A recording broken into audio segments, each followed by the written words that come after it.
Welcome everyone, and you are having a break, so just want to make sure everyone, whether you are late or not, that you are, I know, no, you're on time, that you would be aware, and I'm going to be reminded of that fact at 3:15, so I don't really need this clock, but I'm going to hold on to it as security for you, to help you, to make sure you get your break as you are entitled to. That's part of your rights, Ollie rights.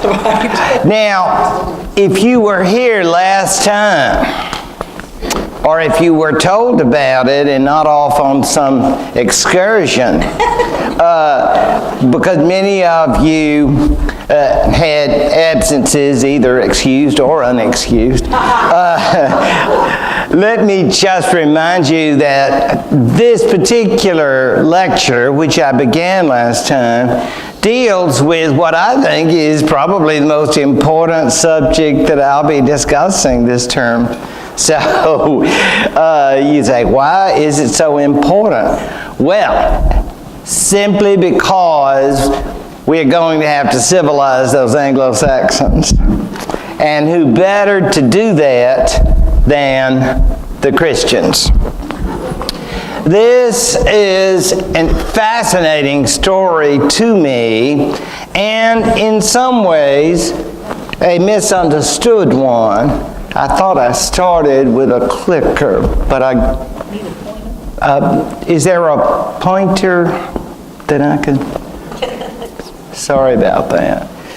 I've mentioned to you before St. Augustine of Canterbury, and I use him as a symbol of the English church, even if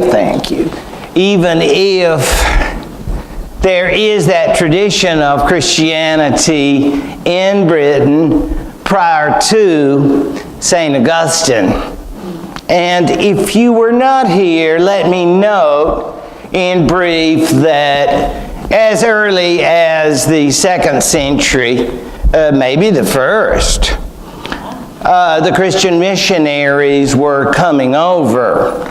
Obviously, until the 4th century, they were coming illegally, but then in the springtime, we'll hear about Jesuits coming to 16th century England, and you can imagine they were illegals too. It's all very much CIA hush-hushish.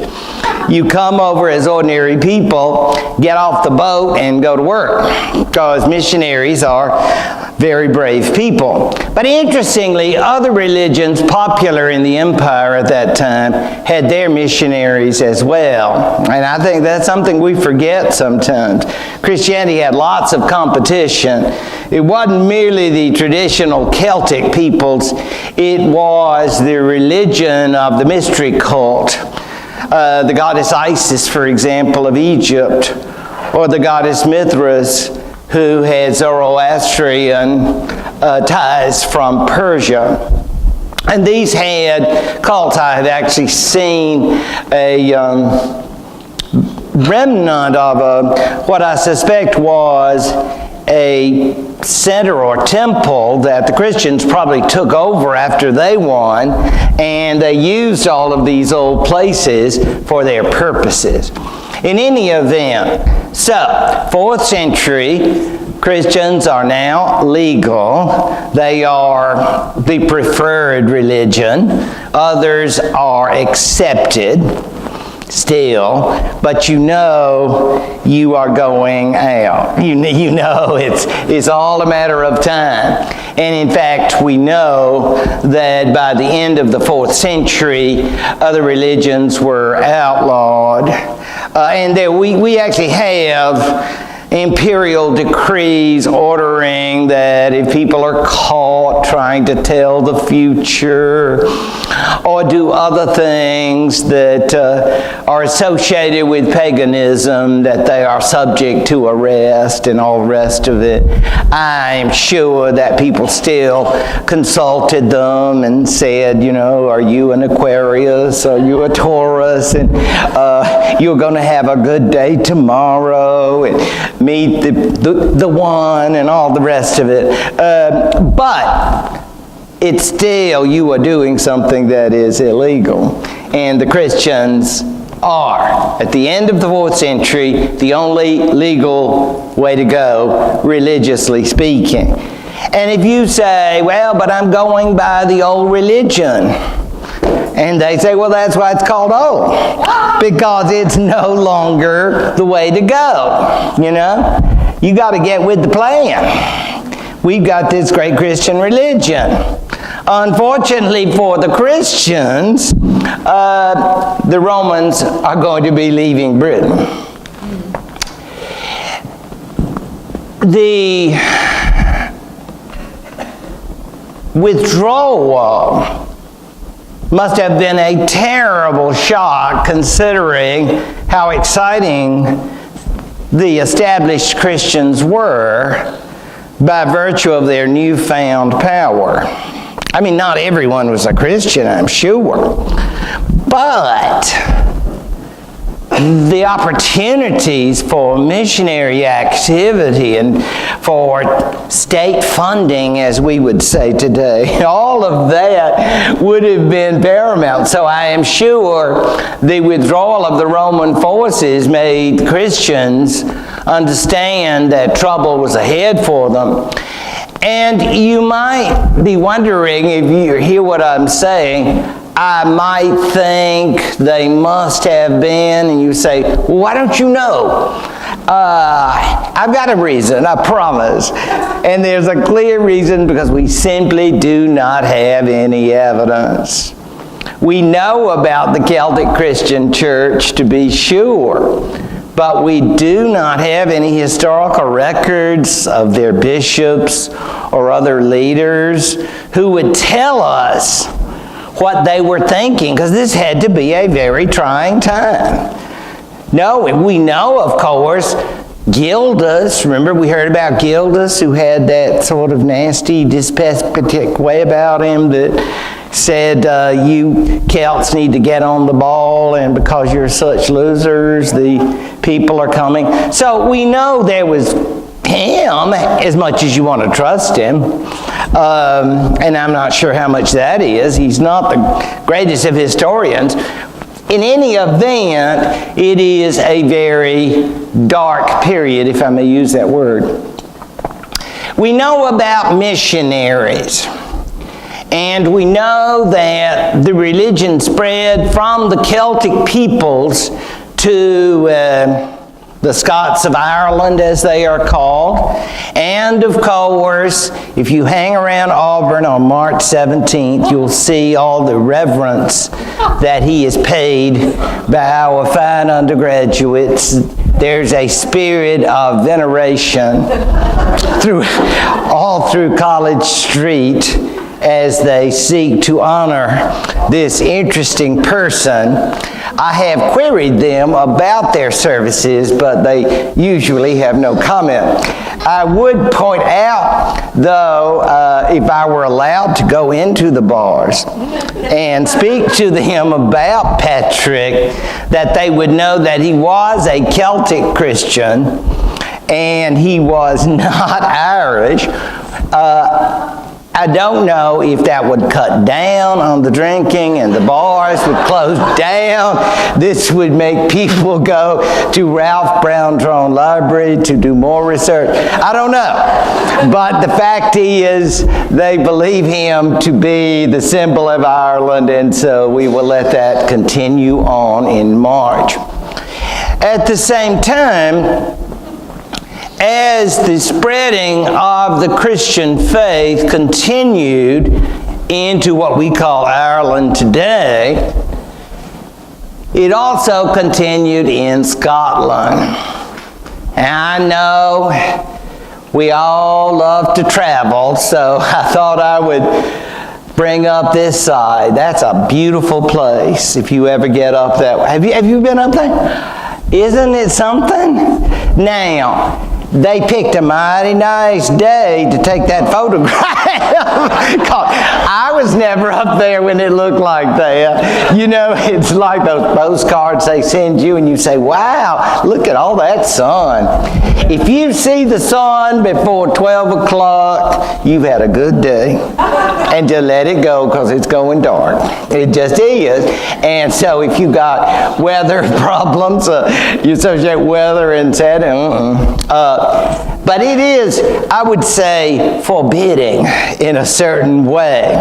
And if you like lots of people and activities, this may not be the place for you.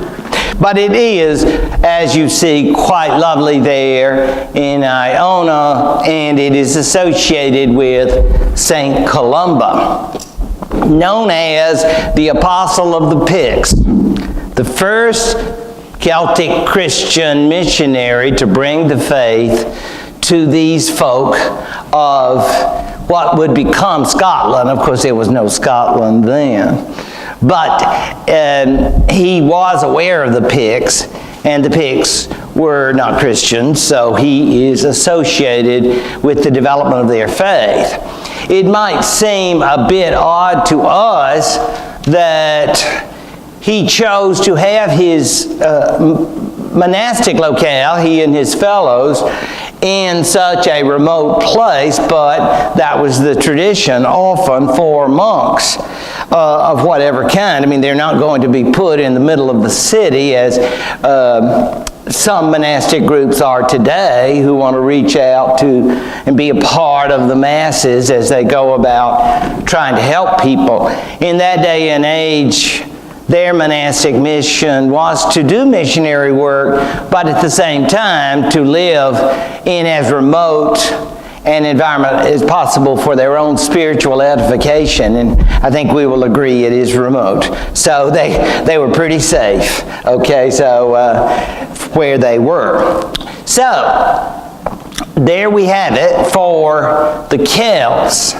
Now, here is where it gets interesting to me, because the Celts develop the way anybody would if you're not part of a larger organization. You have certain beliefs, and everybody's together, and then everybody goes their separate ways, and they then develop or evolve as they think is right. Now, I make that point before I talk about the Celts, because I put up here on the PowerPoint, the Celts deviated from the Roman way. Well, they didn't do this consciously. It wasn't they sat down and say, take that, Rome, we're doing it this way. You know, you better like it. So I don't think it was that way. Remember communications. You're just off in your own world, spiritually or liturgically speaking, and so they developed their own traditions. And the idea of papal authority is more or less unknown to them. I mean, we know, if you recall, some of you, my discussion of the papacy, we're going to talk about the early popes who had so much authority in the 5th, 6th centuries. So, I mean, it takes time for that idea of a central authority, and then everyone saying, we're not doing things quite right, Rome doesn't like this. So it's that way, the idea that there is a certain way to do things, and if you're not doing it that way, then you're wrong. Now, some of the ways, and again, if you are Catholic, you will no doubt be familiar, but for anybody, let me try to make it as obvious as possible. The bishops in the tradition of the Celts are simply monks in a monastery, and they perform the functions of bishops when they come out from the monastery and do whatever they're supposed to do, like ordaining clergy. and otherwise they are under the authority of the abbot. Now, of course, those of you who are Catholics or Episcopalians, Orthodox, will know that the bishop's a pretty powerful figure and does not have that kind of attitude. Well, I'll do this service and then I'm going back to the house and hang out with the monks and, and go to some prayer services. He's a busy administrator. Some of those people are, the bishops are movers and shakers, I guess. But they would contribute a lot to Troy Public Radio, too. And maybe we were just talking about that.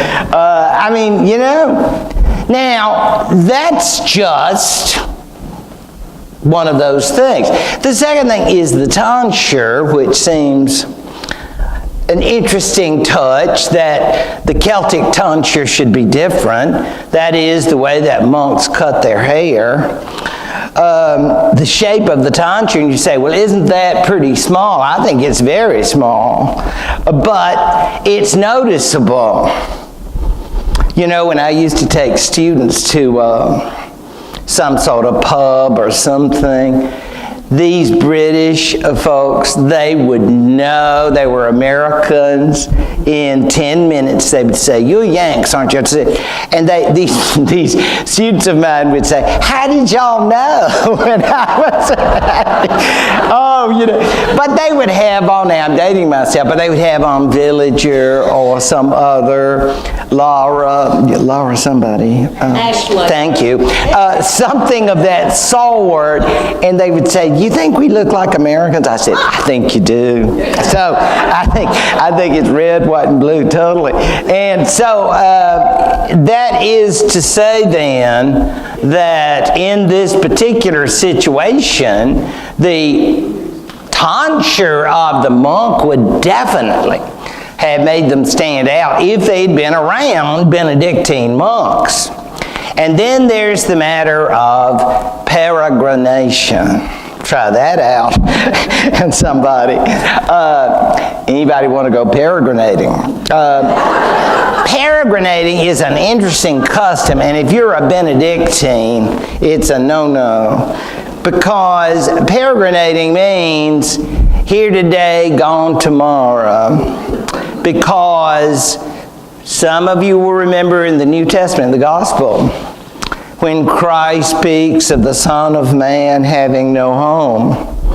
So the idea was that these monks felt spiritually compelled to move about to show that they were not permanently affixed to any earthly place. This was all just a temporary place. Well, as we know, in the Western Benedictine tradition, we just can't have folks coming and going. Okay? We have to have a policy, check, sign in, sign out. You got to be in at a certain time. And you're not just running around. We like order. Yeah. Okay. So that's another point. But most important of all is Easter. Yes, a movable feast, as we say. And it's a problem if you are not in a kind of tradition that you have Easter on a certain day. I have had many Orthodox students who speak of their tradition being different from that of the West, and they do the whole Easter business much later than is done in the Catholic West. So it goes on today, and it went on for the Celts. Their Easter, their Lenten season, and their Easter occurred at a different time. They were still in Lent, in other words, when the Papal Church, the Roman Church, would be celebrating Easter. So that can, in certain contexts, create a problem. Now, it's no problem for the Celts, they doing their own thing, whether they're in Scotland or whether they are Ireland or, what was it, Mary? You mentioned to me Wales. Yeah, so they're doing their way, and it's no problem because there are no papal Christians that I know of who had arrived yet. That's what's going to change things, and this is why we're so interested in the man, the Venerable Bede.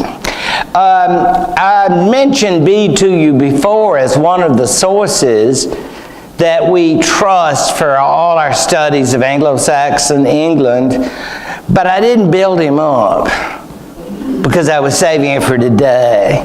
Bede is the man. He's it. I mean, you can learn so much from him because he lives in this monastery in what is Northumberland, up in that area, Cumbria, all his life, probably since he was a boy.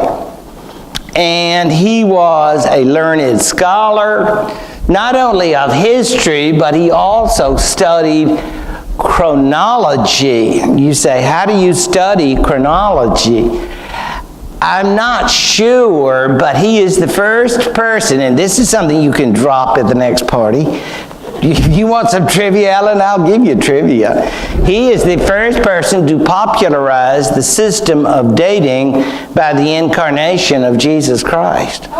Yeah. I mean, how great is that? So, I mean, yeah. I mean, and how many, drop that in and people will be impressed. See, your Ollie dollars at work. I mean, it just shows you, all the neat things you can learn.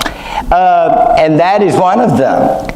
And again, Bede is a historian, and you say, how does he get his sources? Because obviously he's not going to get funded for some grants and go to research archives, any of that. He simply gets information from monks who are traveling through, other sources of that, and he had a basic vision. He is a Christian saint, after all.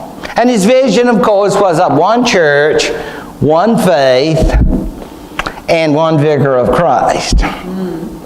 All of that is in the form of an ideal, because surely it wasn't tangible. But how would he know in reality? He didn't get out a lot, right? I mean, it's not like he was going around and say, yeah, I just got back from Rome. Some people travel a lot and just have this wonderful time. Others of us, we stay here. So the difference then is that a man like Bede saw all this in his head, kind of like I see medieval civilization. It didn't really exist, but it does in a sort of ideal form. Remember Dante's Divine Comedy? Some of you, when I talk, that's the idea. And you say, but that wasn't real. No, but it was a beautiful ideal, which is kind of nice if you go for such things. Now, Bede is going to be Catholic.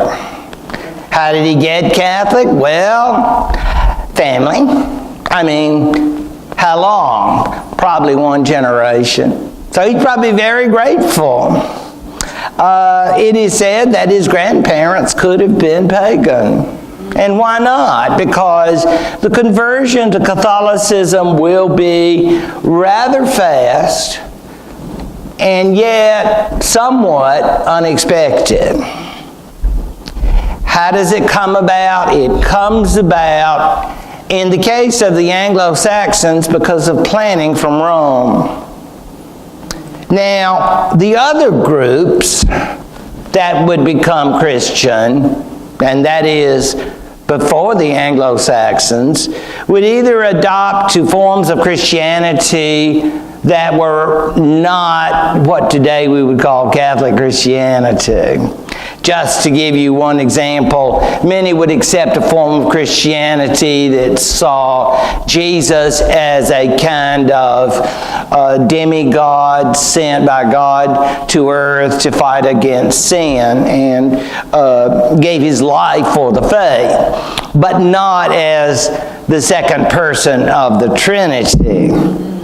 As a result, then, of course, that is not the real McCoy. The first Catholic type of Christians were Franks in modern-day France, and the version of their conversion has to do with the fact their chieftain promised his wife's God that he would convert if he beat his enemies. And so he's fighting them, and then they all start dropping dead. He says, wow, she was right. Gosh, all right, I'm converting. Sign me up, headed for that confirmation class, yeah.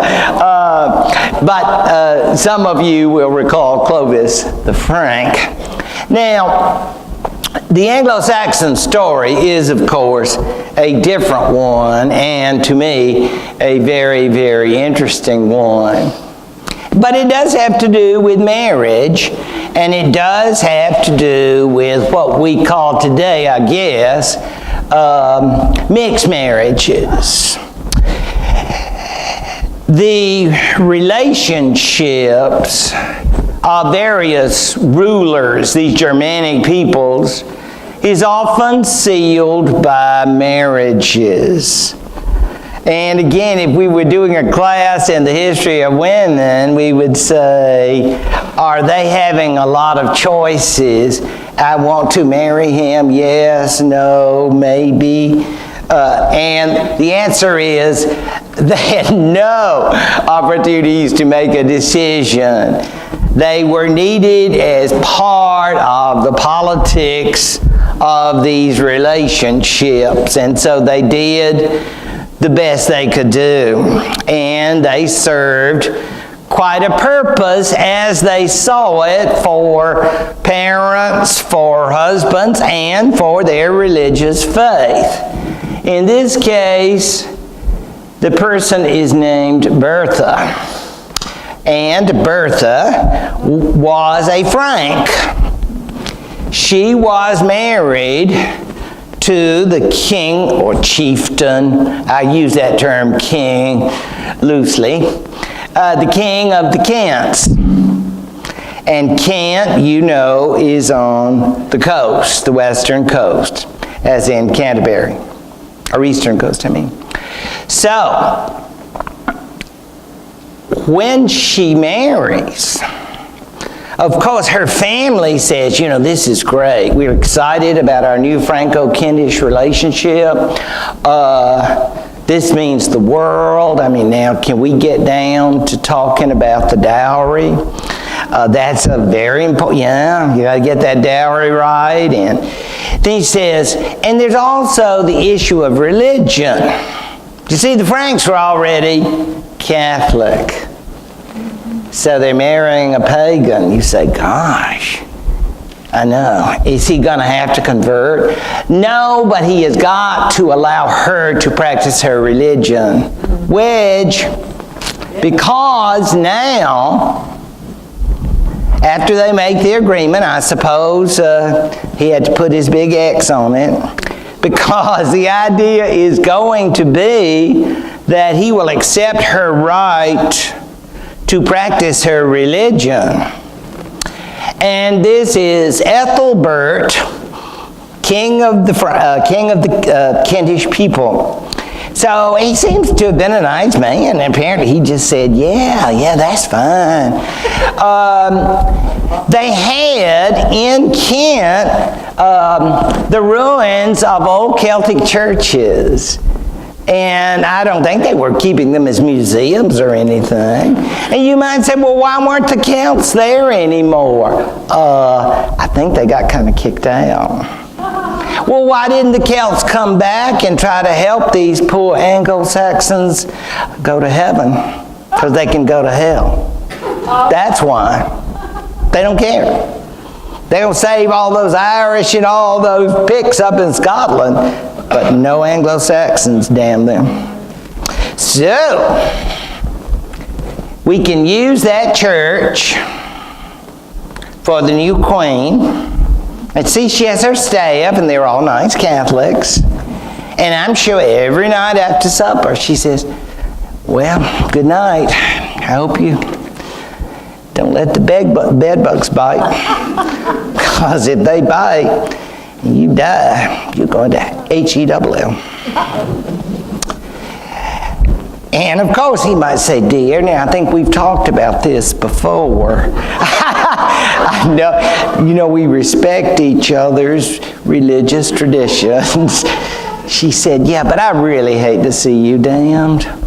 You're so great. I mean, she's good at her thing, man. I mean, this is some serious evangelism. And I think she kept it up. She was good at what she was doing. So he was getting kind of, you know, break them down. So I'm thinking all of this was set up right in the area of Kent. And I thought this was a nice map because, you know, when you talk about Kent, you don't realize you're not talking about a large area there. It's not. But then when you consider that area in relation to France, it's not a bad little trip. I mean, if she wanted to go home and see Daddy or Mama and talk about what it's like to sleep with a pagan or, you know, that kind of thing. And tell her Mama, you know, this is really tough. Beautiful church. I mean, you know, when we're in Canterbury, sometimes we get a little overwhelmed by the cathedral and we don't think about these other things. But right there in Kent Town, there's that little church of St. Martin's, which was the church where she would be going along with her entourage for their services. And so, because I'm sure before church, she probably said, you want to go with me to Mass today? Or do you want to worship an idol? Or, I mean, what's up with you? You know, it's like, it's getting harder and harder to be a pagan. I mean, you're living with a Catholic and they're serious. Okay, so that Bertha, she's not going to let up. You know? So, real tough. And then comes the story of Pope Gregory the Great. 590 to 604. We call very few of the popes the Great, and this particular one, in addition to his predecessor Leo I, are among the most important of all the bishops of Rome or popes. The story we are told in B is that Anglo and Saxon children were being sold as slaves when Gregory, not Pope yet, was a young assistant at the papal court. And he was very shocked that children who looked like this were slaves. But I don't think he was as shocked that they were slaves as he was that they were not Christians. What it appears is that he went to the Pope. He said, Your Holiness, I want to lead a mission to save these people because they live way out west somewhere. Because that's, you know, the British Isles are pretty much way out west if you're Italian. The Pope did not live long enough to either agree or not agree, but the sense is that Gregory was too important to be released from his service in Rome. So, when Gregory did become Pope in 590, he decided that he couldn't go himself. Popes were not like they are today, that they spend half the time flying around seeing folks. Popes were much more limited and had to delegate a lot to their representatives. Actually, he had spent a lot of time in previous years in Constantinople, representing the papacy at the Greek court, although he wouldn't learn Greek. He didn't like them. Just another interesting Pope Gregory story. But in any event, he sent monks.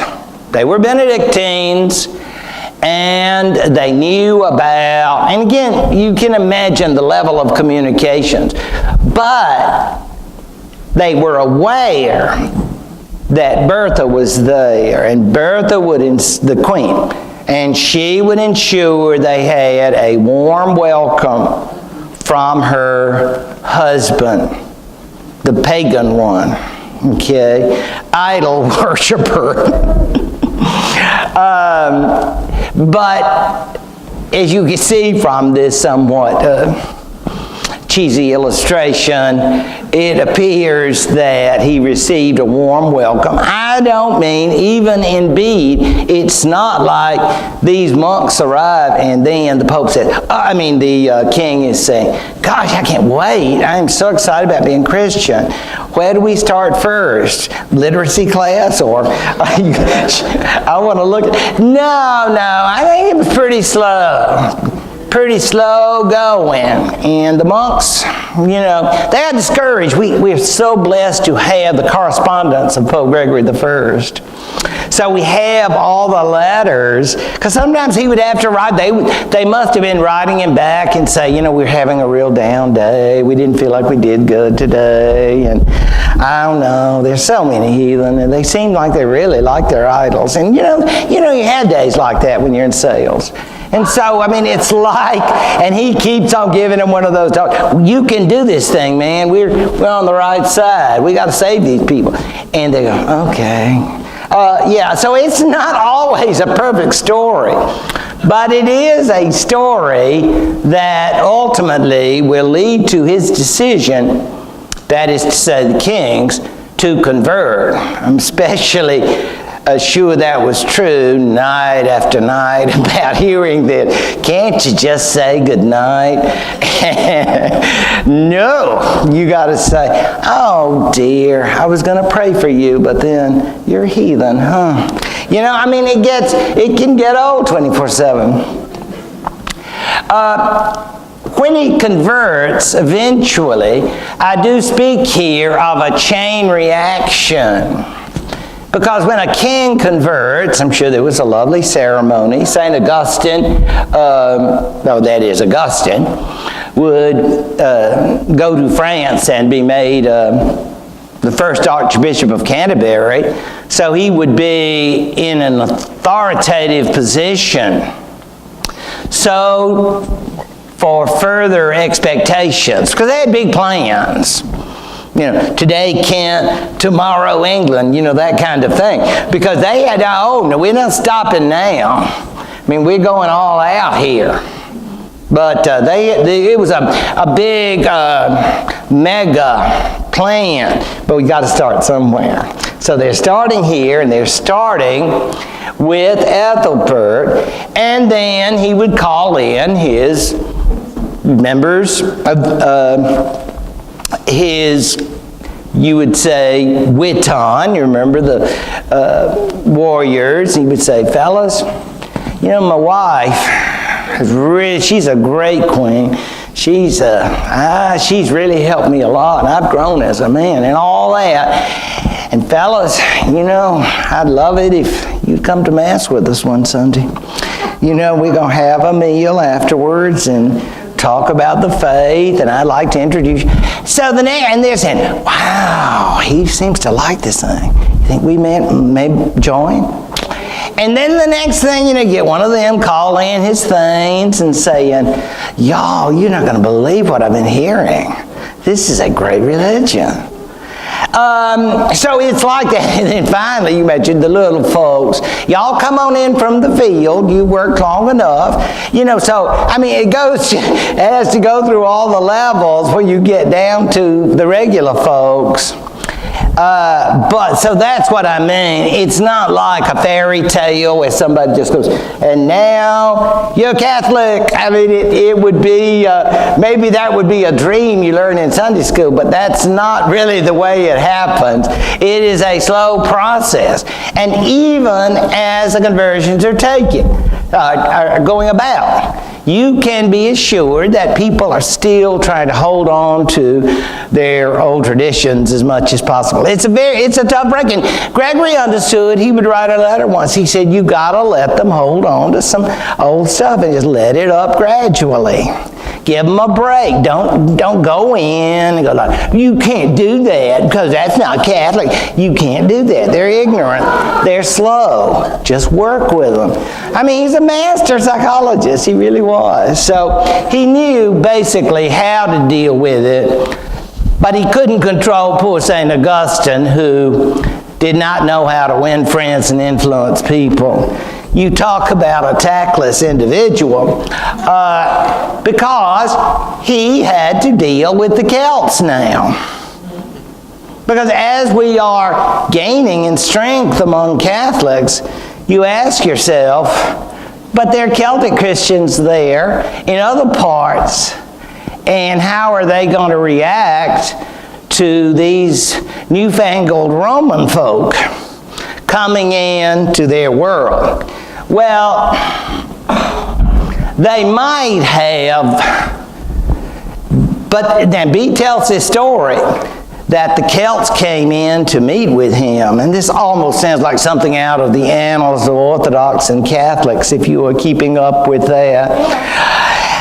The St. Augustine, who by then had been made archbishop, sat when the Celts came in. And that, how do they say it on the streets? Bent the Celts out of shape. In other words, when you see it, when some other folks walk in, you get the idea, he wants us to kiss his hand. He wants us to kiss the ring, holding out. Because I'm bigger than you are. I'm from Rome and you're a Celt. So you're little people and I'm big people. And you know what they did? Walk right out. So much for the ecumenical spirit. It came and it went. And it was unfortunate, to say the least, that they couldn't have just all bonded and sung some song, all sung Onward Christian Soldiers, and all worked as a team. But that just wasn't going to happen, I'm telling you. This was going to be a long, hard struggle. But he was archbishop now, and again, this is kind of part of that Bedian, if I may use that as an adjective, a Bedian dream of one church, because surely you've asked yourself, we all have, why is it in Canterbury? Why does the archbishop, the head person in the whole of England, why are his headquarters in Canterbury? Well, now you know. It was because Canterbury, or Kent Town, was in the kingdom of Kent. Kent was the first center of the Catholic religion. And as far as Gregory was concerned, or those Benedictines, probably mostly from Italy, this was England. This was all of England. So when they said, you're Archbishop of Canterbury, you're primo in the whole of England, they didn't know anything about any of the other parts of England. They'd say, gosh, I guess we need an archbishop in Essex or Wessex and all that. No, this is it. And with some difficulties, the Archbishop of Canterbury have remained head of the English Church ever since. But what are we going to do with all this power? Well, okay. After we note the role of St. Augustine of Canterbury as opposed to St. Augustine of Hippo, the great philosopher, and we make sure, as I said to one person, if you're out and you're talking St. Augustine, or they talk about Augustinian thought or something, you'll know it's not this one, okay? Okay, I don't want you to be led across. He's got his role, but he's definitely B team in comparison with the great philosopher in terms of both the history of the church and the history of thought, for that matter. Now, what happens next? Well, the royal family of Kent has a lovely girl. And so when they have a lovely girl, then we start thinking of marriage strategies. You know, it's sad, but that is the way. And the idea of little Kent having a political relationship with large Northumbria. Remember Northumbria as in sheep? Yes. So the plans then are going to take place, and yet again we're going to have the same problem, the problem of religion. Her name, presumably being named for her father, was Ethelberger. I know. It's not Katie or something of the sort. It's Ethelberger. So, Ethelberger now was going to be shipped off to Northumbria in marriage, and she was going to marry a pagan. Well, now that's just happened before. Remember, her mother had married a pagan, and that all turned out beautifully. I mean, pagans they've got hope. I mean, you know, give them some time. So, he spoke of being open-minded, you know. So, presumably, they had some sort of joint wedding. I can't imagine. I mean, part Catholic, part pagan. I'm not sure how that would go exactly, but important thing to know is that she had her entourage. And the entourage going with her is going to include one, I should say, of great significance. And I did have to quote this in detail. Hereupon the virgin was promised and sent to Edwin, and pursuant to what had been agreed on, Paulinus, a man beloved of God, was ordained bishop to go with her, and by daily exhortations and celebrating the heavenly mysteries, to confirm her and her company, lest they should be corrupted by the company of pagans. See? They might say, sure, just hang out. Let's just have a few gods here. Maybe you'd like to get down before them, having a special service. Love to have you, fiance.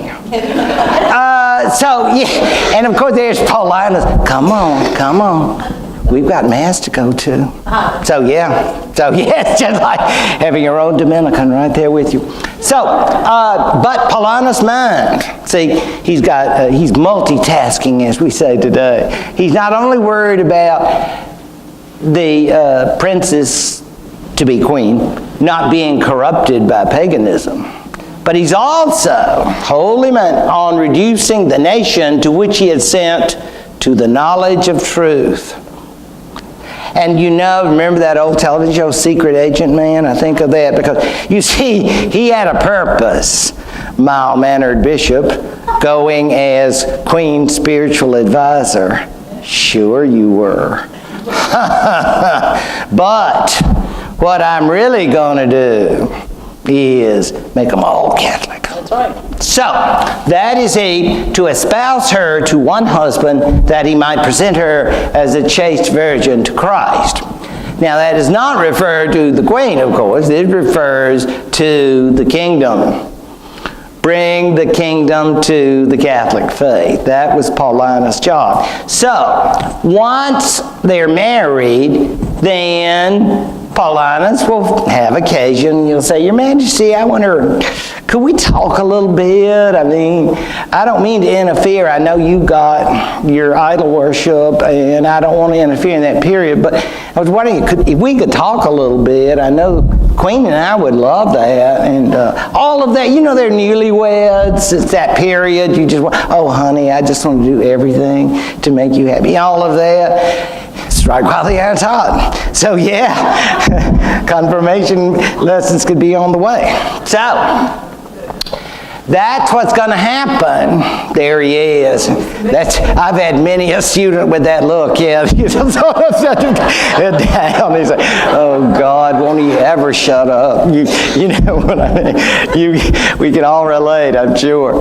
But the idea is that Paulinus will say, you know, gosh, you know, God could really reward you if you see fit. I mean, it's up to you. You're a free agent. Nobody's making you.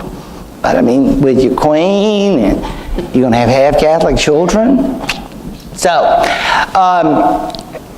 his daughter survived, and that's saying something in this period in English history, I dare say. And the king himself was threatened, almost killed, by an assassin from the king of, I believe it was Essex. And all of these miracles, according to Bede, were because this individual was not yet a convert, but because God had plans for him. All of this, in other words, Bede wants us to see in the context of working out God's plan. And all of this impressed Edwin, according to Bede. Now, what will happen at this point, Edwin will go to his advisors, the Witton, and say, fellas, I just don't know what to do.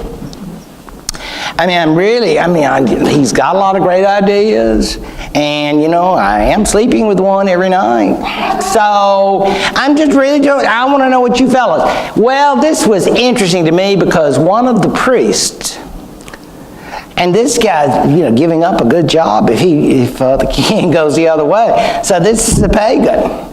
Says, the present life of man, O king, seems to me, in comparison of that time, which is unknown to us, like the swift flight of a sparrow through the room wherein you sit at supper in winter, with your commanders and ministers, and a good fire in the midst, while the storms of rain and snow prevail abroad. Now remember, they are up in Northumbria, so I imagine it can get right unpleasant. I say, the sparrow, flying in one door and immediately out the other, while he is within, is safe from the winter storm. But after a short space of fair weather, he vanishes out of your sight into the dark winter from which he emerged. So, this life appears for the life of man appears for a short space, but of what went before or what to follow, we are utterly ignorant. If, therefore, this new doctrine contains something more certain, it seems justly to deserve to be followed. The other elders and king's counselors, by divine inspiration, spoke to the same effect. It is said, I read in one book, it said, and this book must have been written a long time ago, it said, the story familiar to every English school child. Yes, I think that had to be some time back. But those were good times. But yes, but this is a very famous tale that is of the we really don't know where we came from or where we're going, and if the Christians do, then maybe this is what you need to do. And it is a famous story, and as such, it would indicate how Bede's thinking is, that Edwin, like other Christians, had found the answers to life and death. And therefore, he would bring that truth not only to himself, but he would also do it to his kingdom. And from there, the English people would be saved in a spiritual sense. That was the idea. Unfortunately, Edwin didn't last. The conversion went on, and it did take effect in the sense, you remember how we said about the king converts and then he calls in everybody and says, what are y'all thinking? He said, well, gosh, if you like it, I think we like it too. You know, I think it works that way. I mean, he doesn't order them to convert exactly, but I think he probably encourages it, and then they ask their things about it. And I don't ever get the sense they illegalize paganism. I think that would be too big a job. I think the times are so fast that these things take place. I think it's just a mixed culture. And personally, I think a lot who were nominally Christians probably kept certain remnants of what they call that good old religion, because paganism is kind of hard to clean up. I mean, it's not like house cleaning. You have to really go at it, because, I mean, they've got idols and all that, rituals, whatnot. So, Edwin's gone. Ethelberga and Paulinus go back to Kent. But not before Paulinus will be consecrated as the first Archbishop of York. And York, I know many people have been to York. York's an interesting town. But again, you wonder, why is that the second city? And I don't mean that in an offensive way. I just mean that Canterbury's number one if you're doing church history. And York got that position. Somebody's got to get second. You know, it's like gold and silver. I mean, you know, and they never... I don't know if you walk the streets of York and ask somebody, how do you feel about being number two? I don't think they probably worry about it too much unless you go to a medieval church society meeting. But I think they've gotten over it. But Archbishop of York is number two. And the idea is that Paulinus was so powerful and influential a figure that during this relatively short period, because poor Edwin's reign did not last long and his family did not continue to rule. That's okay. He'd already gotten his role in history, didn't he? Because he converted. And he kept it going on. You see, you got to get something that lasts. Because Kent, where Ethelberga was from, that would not stay Christians. Kings after, maybe it was even her own brother, Ethelbert's son, who became king of Kent. He might have gone back and said, you know, Mom and Dad, they just loved all that Catholic stuff, but hey, has anybody still got some idols around here? I really miss that nostalgia. You know, it starts out like, you know, you just getting together, good old days, that kind of thing. Remember how it was before Dad got... And then the next thing you know, we're out there dancing around some idol. Yeah, that's all it takes. You think you got it licked. It can be a really strong addiction. It's paganism. So now we are ready for the big change, and that has to do with King Oswy of Northumbria. No relation to Edwin, but his family will take the throne after Edwin's death. And he will become king. And he is of the Celtic tradition. And again, Bede is very interested in this story. We're not quite up to Bede's life. These are not necessarily contemporaries of Bede, but it's pretty close. And since it is up north, up in Northumbria, I think Bede would have known this pretty easily. Again, he wouldn't have any opportunities for a research grant or running around archives. I think the news of what was going on at the court of King Oswy would have been pretty well known. Well, he's a Celt. That is, he's not a Celt, but he is a Christian of the Celtic tradition, which is different. And the story goes that his wife was of the Catholic tradition. So they have the big problem of Easter. Now, if any of you have friends or know people who have Catholic Orthodox relationships, you'll know they manage to work these things out.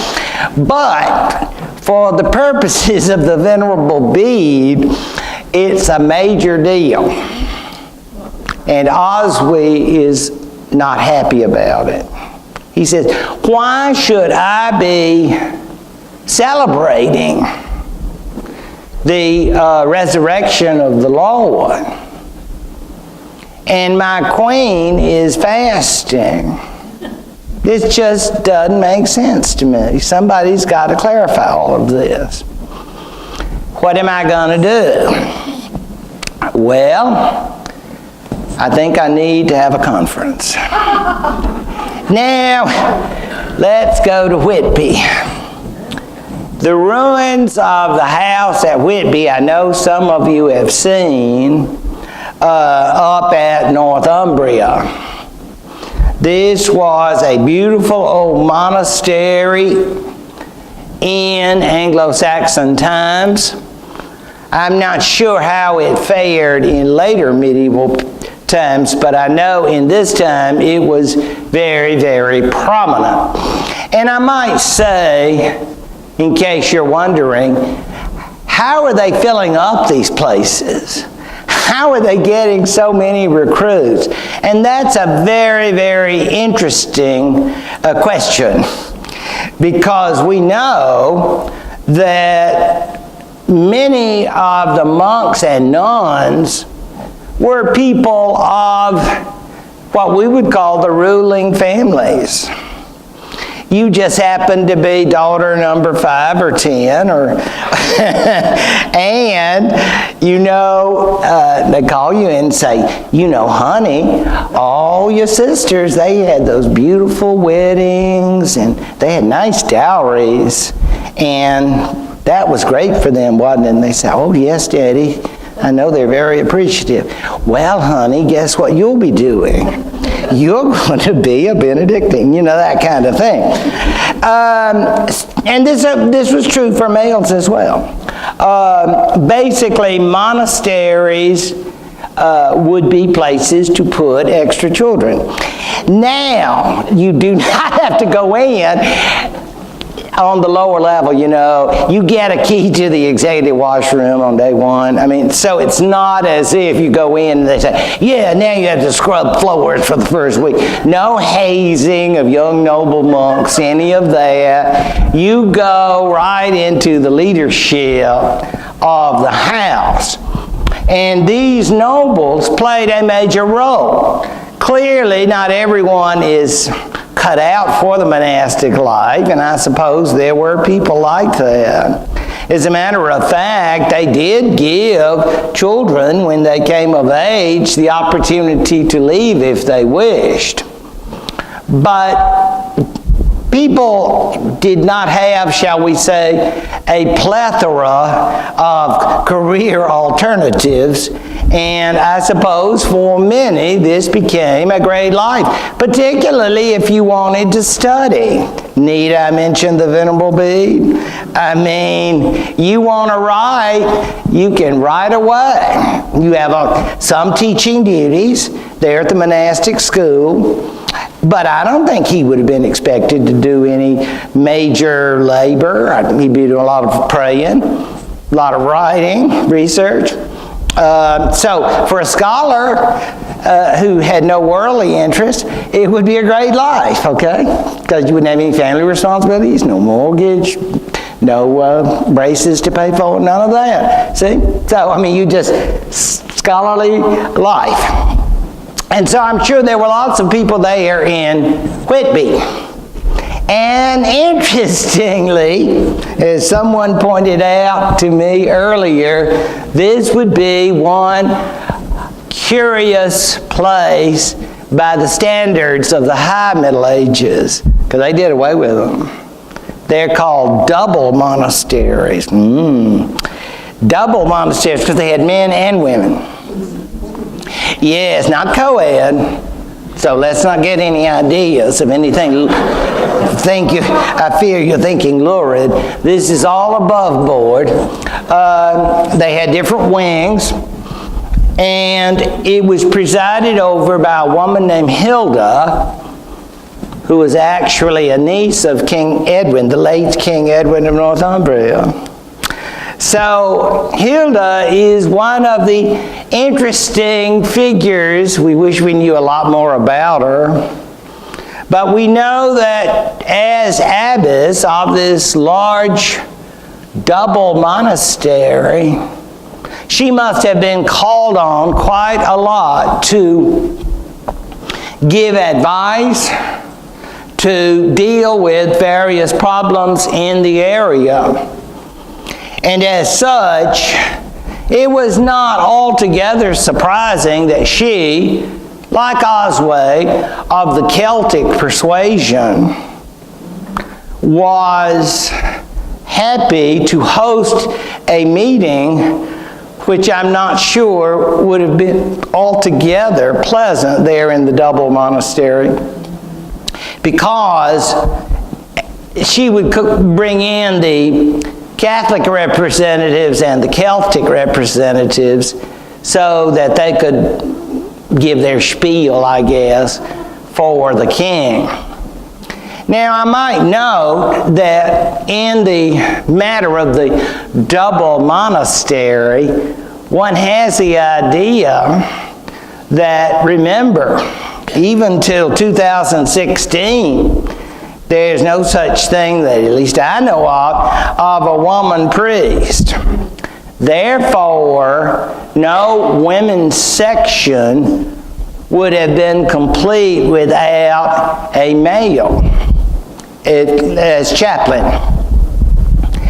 But it's interesting, despite that she as abbess would have authority over these men in their section.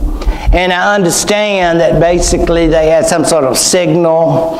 I don't think they had to shout anything like, "Woman on the hall," none of that. I don't think it was quite like that. I think basically some of them could come out and meet with her, but yeah, she was the boss.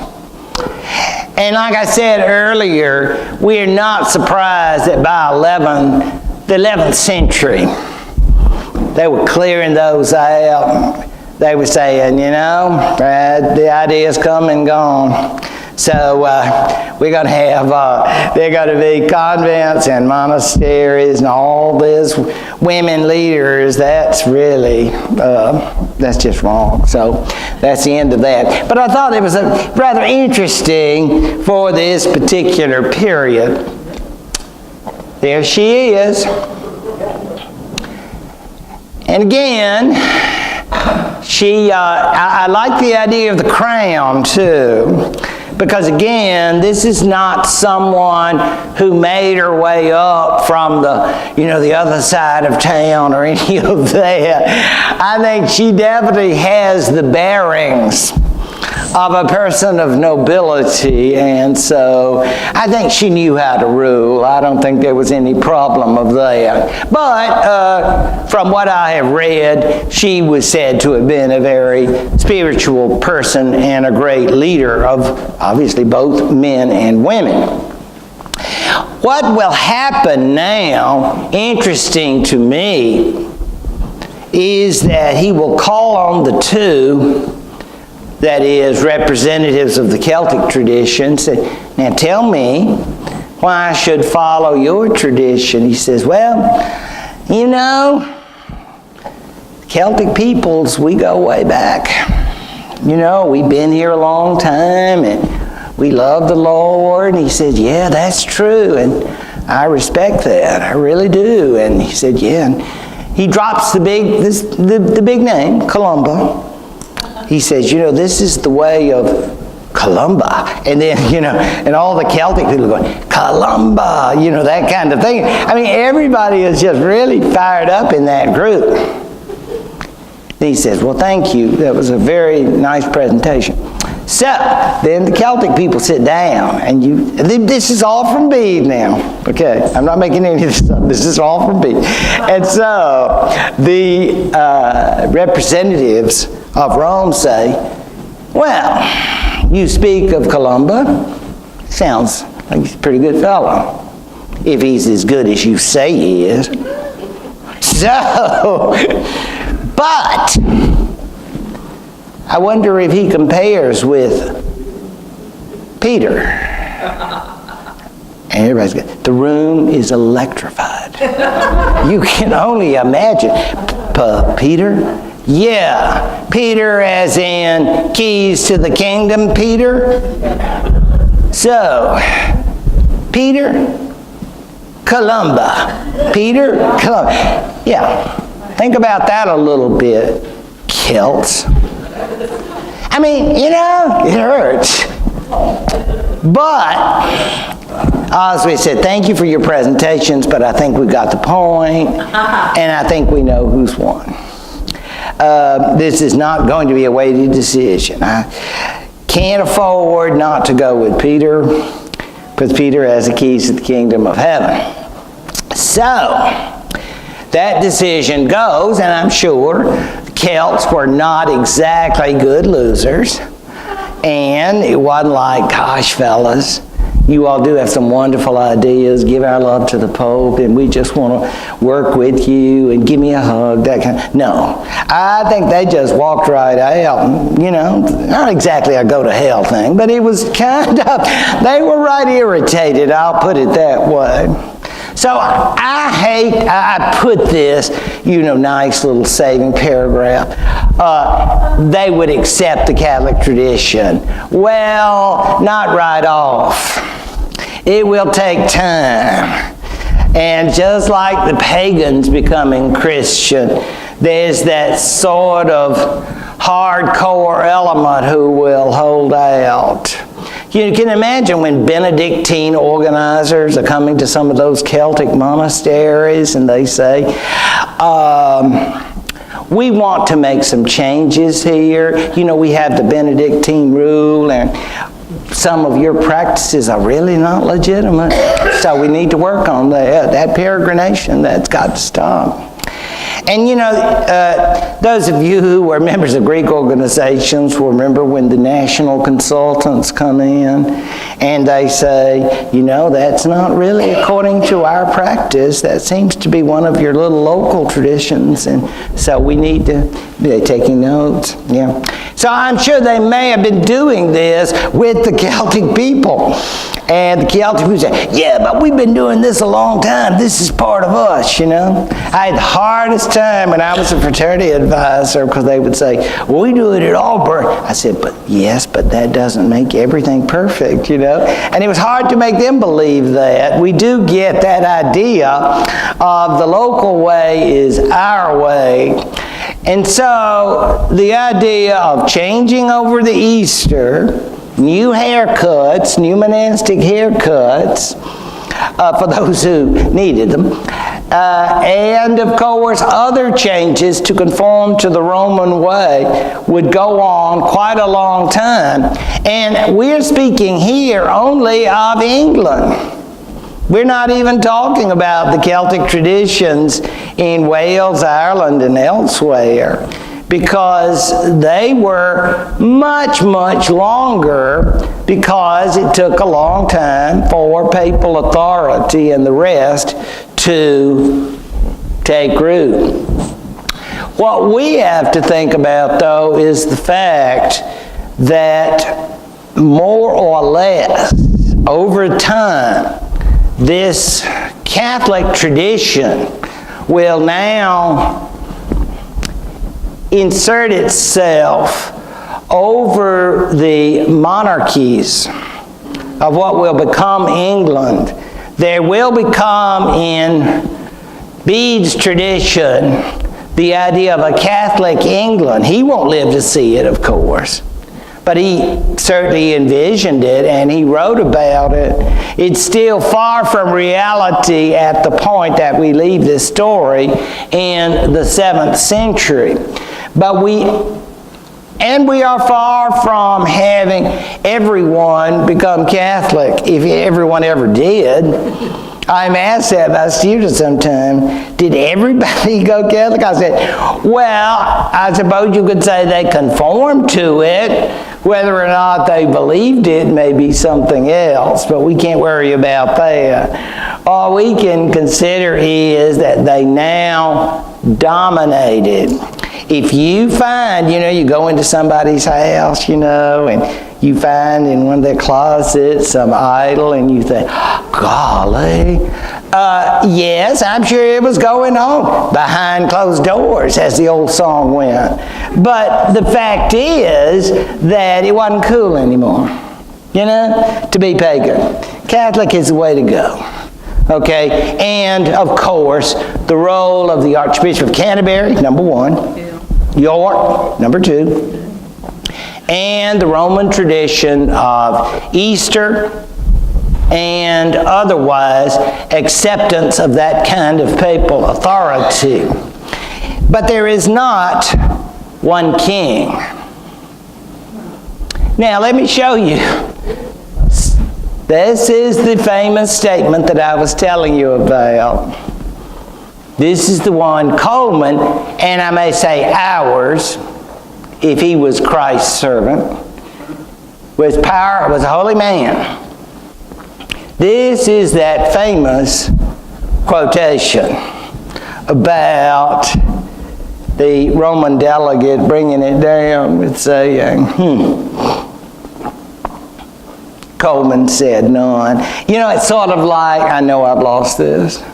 Just at that moment, he said, gosh, why did we come here today? He brings up Peter, and I just feel like, you would really, if you get to your later Celts rally, say, fellas, I am so sorry I brought that up. And because Peter calls, that's it. It's Peter all the way. Yeah, you're not beating that with some local talent. Columbus is nice, but not on the level. This is such an interesting painting to me because of the Byzantine. It looks Byzantine to me. It is Eastern, and appropriately, because look where the man's hometown was. Tarsus. Sound familiar, Paul people? Yes. I think we know about Tarsus, one of the great Roman cities in the East. A city where a Jewish individual could be thoroughly comfortable in Greco-Roman civilization, and I am speaking of Paul here, while he is a Jewish rabbi at the same time, and later a Christian. Now, this individual proves that age is no bearing to leadership, and I think that can be a great comfort. He became Archbishop of Canterbury at 66. He died at 88. Count them. 88. And you say, wow, what was he on? Nothing. They didn't have any medication. I'm thinking it was just a great inspiration. It must have been high energy, but they didn't have caffeine. I don't know how he did it. But Theodore of Tarsus, who already had a reputation as a scholar and an intellect, both Greek and Latin, by the way, was an individual that Rome thought impressive enough to send in to clean up whatever messes Augustine had left and to get things organized. Because, that there's an old song, "The thrill is gone." Well, I think that, after converting, we're all like, "Oh, we're Christians, give me a hug," and all that. I mean, that's nice. But now we got to move on. Because this isn't we're just going to all hug and kiss and love Jesus. We've got to get organized. We got things to do. We got goal setting. Yeah, and all that. So, this is where Theodore of Tarsus comes in. He is going to be the great organizer. And indeed, I feel like he's laying that groundwork for an England, because he will try to administratively unite the various parts of Christian England. It's not united in a secular way. There's still the various kings of this and kings of that. But he will, and he's got 22 years, 66 to 88, he is going to try to set up what the Catholic Church calls dioceses, or administrative areas with bishops. And some of them are not necessarily the best, and he'll have to go in and say, we appreciate all you've done, but go with God, and we wish you all the best. Sort of let people out, sort of fire them. And you say, why would you do that? Well, sometimes they're pluralists. They have more than one job. There's a case, somebody who actually bought a position in the church. I mean, you get all kinds of people in the church, just like you do anywhere else. So he has to do some cleaning out, but he's quite the boss, and that must keep him going every day. And so we think of him as being a great organizer and one who is honored in English history for the reason that he has such lofty goals and accomplishes so much as king. Dividing England then into dioceses, he will further and encourage scholarly activities for monasteries. And again, if you're going to have scholarly activities, where better than monasteries? They got a lot of time, and you got a lot of bright people, so they should be doing it. Because all of the educational activity is going to be Christian-oriented. I mean, no one is going to be writing on any secular subjects, one would think. Everything is somehow related. Even if you say, well, he's going to study astronomy. Well, that's certainly important for the church in terms of when we celebrate movable feasts.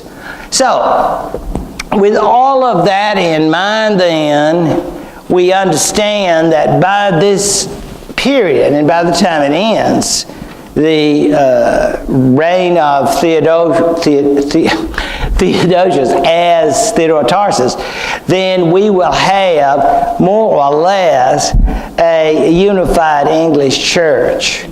However, we do not have an England in any kind of political entity. And there we will start next week.